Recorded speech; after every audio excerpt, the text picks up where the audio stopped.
হাসান খাবার শেষ করে ঘুমাতে যায়, আর তখন তার আম্মু হাসানকে বলল, আচ্ছা বাবা হাসান, তুমি কি ঘুমাতে যাওয়ার পূর্বে ছোট্ট আমলটি করেছো, যা আমাদের প্রত্যেক মুসলমানদের করা উচিত? আম্মু, তুমি কি ঘুমানোর আগে যে দোয়াটি পড়তে হয় সেই ছোট্ট আমলটির কথা বলছো?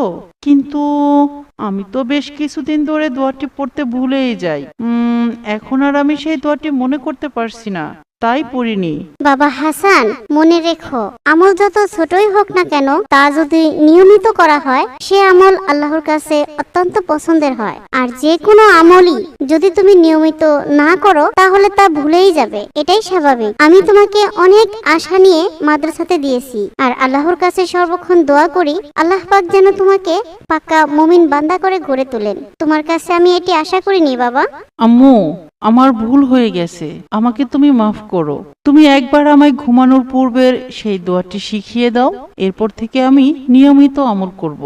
আচ্ছা ঠিক আছে, ঘুমানোর পূর্বের দোয়াটি হলো আল্লাহুম্মা বিইসমুকা আমুতু আহিয়া।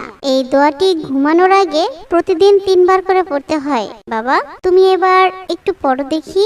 আল্লাহুম্মা বিইসমুকা আমুতু আহিয়া, আল্লাহুম্মা বিইসমুকা আমুতু আহিয়া, আল্লাহুম্মা বিইসমুকা আমুতু আহিয়া।